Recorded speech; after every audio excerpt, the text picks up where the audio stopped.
नमस्कार दोस्तों, आप सभी का स्वागत है फ्रीडम एजुकेशन ऑफ इंडिया में। तो दोस्तों, आज की इस कक्षा के माध्यम से मैं आपको राजस्थान करंट अफेयर के महत्वपूर्ण प्रश्न हल करवाऊंगा। सभी प्रश्न काफ़ी महत्वपूर्ण हैं आपकी आगामी परीक्षा की दृष्टि से। तो सभी विद्यार्थी एक एक प्रश्न को अच्छे से देख लीजिएगा और याद कर लीजिएगा। तो पहला प्रश्न है दोस्तों आज की इस कक्षा का, राजस्थान के कितने धरोहर स्थल यूनेस्को की विश्व धरोहर सूची में शामिल हैं? वर्तमान में राजस्थान के कितने धरोहर स्थल हैं जो यूनेस्को की विश्व धरोहर सूची में शामिल है?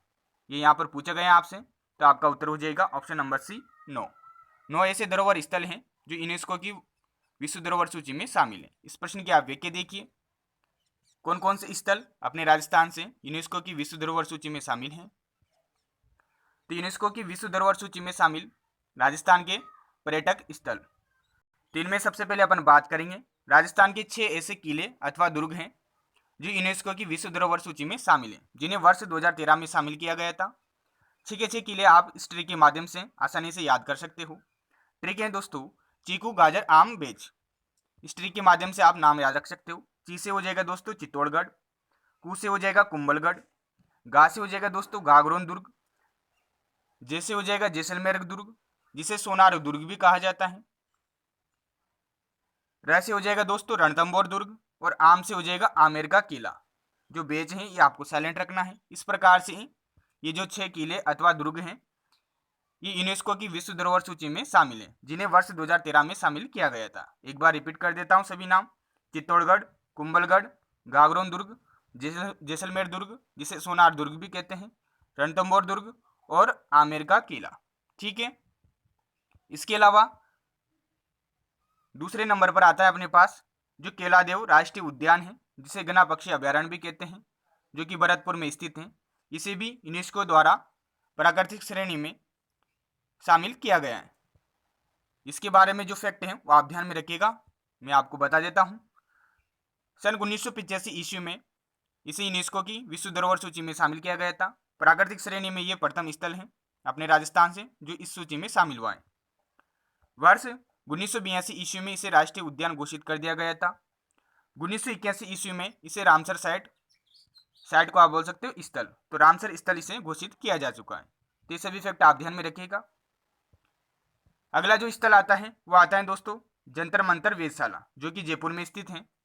इसे वर्ष 2010 में शामिल किया गया था तथा यह सांस्कृतिक श्रेणी का पहला धरोहर स्थल है। अगला स्थल आ जाता है जयपुर शहर का परकोटा, जिसे हाल ही में वर्ष 2019 में शामिल किया गया था। तो ये सभी जो 9 स्थल हैं दोस्तों, 6 तो दुर्ग हो गए, 6 के बाद 7, 8 और 9, इस प्रकार से 9 धरोहर स्थल यूनेस्को की विश्व धरोहर सूची में शामिल हैं। इसके अलावा अपने राजस्थान का एक नृत्य भी इस सूची में शामिल है, जिसका नाम है दोस्तों कालबेलिया नृत्य, जिसे वर्ष 2011 में इस सूची में शामिल किया गया था। इस प्रकार से आपको ध्यान में रखना है दोस्तों कि अपने राजस्थान के 9 ऐसे धरोहर स्थल हैं जो यूनेस्को की विश्व धरोहर सूची में शामिल हैं तथा एक नृत्य भी शामिल है यूनेस्को की सूची में। जो विद्यार्थी पीटीटी वाले हैं उस नोट को भी ध्यान में रखेंगे। अगर आपसे भारत के संदर्भ में पूछ लिया जाए तो आपको बताना रहेगा कि 40 स्थल यूनेस्को की विश्व धरोहर सूची में शामिल हैं।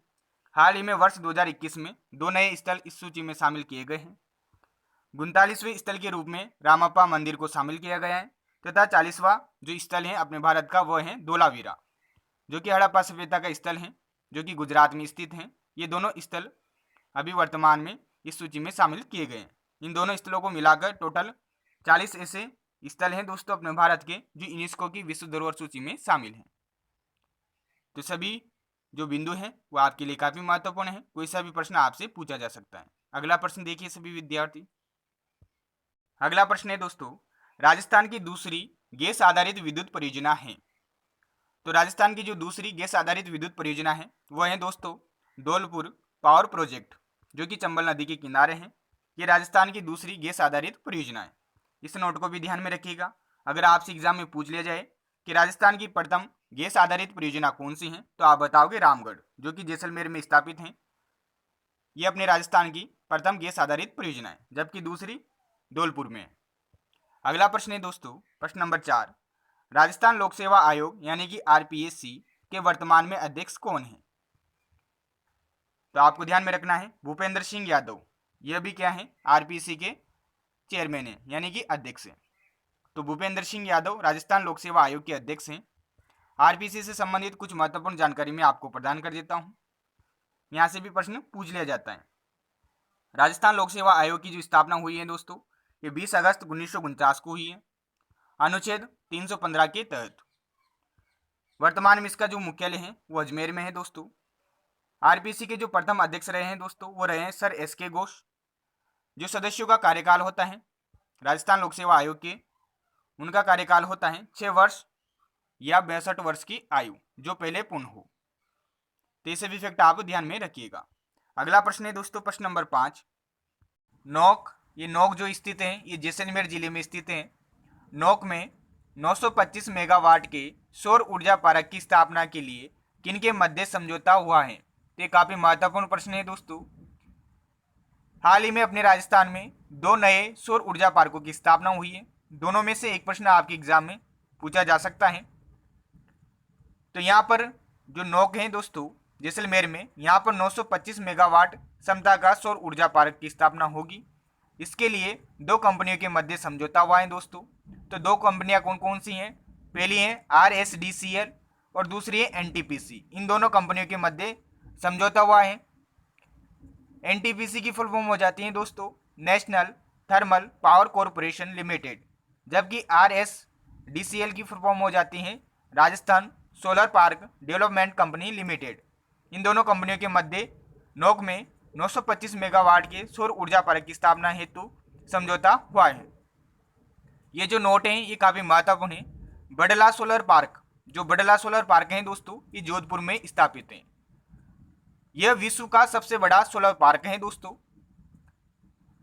जो कि 50,000 वर्ग किलोमीटर क्षेत्रफल में फैला है। इसकी जो उत्पादन क्षमता है दोस्तों वह है 2245 मेगावाट, यानी कि 2245 मेगावाट का ये सोलर पार्क है। तो बडला सोलर पार्क जोधपुर में स्थित है, जबकि नोक जैसलमेर में स्थित सोलर पार्क है।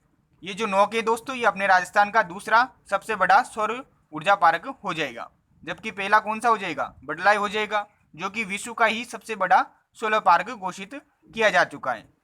तो दोनों के बारे में आपको जानकारी रखनी है, कोई सा भी प्रश्न आपके एग्जाम में आ सकता है। अगला प्रश्न है दोस्तों, प्रश्न नंबर 6। हाल ही में प्रदेश के विभिन्न क्षेत्रों में किस वायरस की वजह से मृतकों की पुष्टि हुई है? तो वह वायरस है दोस्तों एवियन इन्फ्लुएंजा वायरस। इस वायरस की वजह से अपने राजस्थान के विभिन्न क्षेत्रों में पक्षियों के मारे जाने की खबर सामने आई है। तो ये काफी महत्वपूर्ण प्रश्न हो जाता है, ध्यान में रखिएगा। अगला प्रश्न है प्रश्न नंबर 7। मुख्यमंत्री अशोक गहलोत ने जनवरी 2021 में एक निर्णय में ओलंपिक खेलों में स्वर्ण पदक जीतने पर दी जाने वाली राशि 75 लाख से बढ़ाकर कितनी कर दी है? तो कर दी है दोस्तों 3 करोड़। यानी कि कोई भी खिलाड़ी ओलंपिक खेलों में अगर स्वर्ण पदक जीतता है तो राजस्थान सरकार द्वारा उसे 3 करोड़ रुपए की राशि दी जाएगी। यदि कोई खिलाड़ी रजत पदक जीतता है तो उसे 2 करोड़ रुपए दिए जाएंगे, तथा अगर वो कांस्य पदक जीतता है तो उसे 1 करोड़ रुपए दिए जाएंगे। तो ये राशि आपको ध्यान में रखनी है, ये काफी महत्वपूर्ण प्रश्न है, यहाँ से प्रश्न आपके एग्जाम में पूछा जा सकता है। इस प्रश्न की आप व्याख्या देखिए दोस्तों। व्याख्या के माध्यम से आपको ध्यान में रखना है कि अपने राजस्थान का कोई खिलाड़ी एशियन व कॉमनवेल्थ खेलों में स्वर्ण पदक जीतता है तो उसे राजस्थान सरकार द्वारा 1 करोड़ रुपए की राशि दी जाएगी। अगर रजत पदक जीतता है तो 60 लाख रुपए दिए जाएंगे, कांस्य पदक जीतता है तो 30 लाख रुपए दिए जाएंगे। तो दोनों फैक्ट आपको ध्यान में रखना है, ओलंपिक खेलों में कितनी राशि दी जाएगी तथा एशियन व कॉमनवेल्थ खेलों में कितनी दी जाएगी। कॉमनवेल्थ का मतलब हो गया राष्ट्रमंडल खेल, ठीक है। अगला प्रश्न देखिए। अगला प्रश्न है प्रश्न नंबर 9। राज्य में अक्षय ऊर्जा अथवा नवीकरणीय ऊर्जा की स्थापित क्षमता कितनी है? तो वर्तमान में जो नवीकरणीय ऊर्जा की स्थापित कुल विद्युत क्षमता है वह है दोस्तों 9811.85 मेगावाट। ये डाटा आपको ध्यान में रखना है। राज्य में जो अक्षय ऊर्जा अथवा नवीकरणीय ऊर्जा की स्थापित क्षमता है वह है दोस्तों 9811.85 मेगावाट, जिसमें पहले नंबर पर आता है सौर ऊर्जा जिसकी क्षमता 4996.96 मेगावाट है। दूसरे नंबर पर आता है पवन ऊर्जा, तीसरे नंबर पर आता है बायोमास ऊर्जा और चौथे नंबर पर आता है सोलर रूफटॉप। अगला प्रश्न है दोस्तों प्रश्न नंबर 10। खेलो इंडिया यूथ गेम्स जो कि गुवाहाटी में हुए थे, असम राज्य में। राजस्थान ने कुल कितने मेडल यानी कि पदक जीते हैं? तो जो खेलो इंडिया यूथ गेम्स हुए थे दोस्तों असम राज्य में, ये तीसरे नंबर के हुए थे, जो कि वर्ष 2020 में आयोजित हुए थे।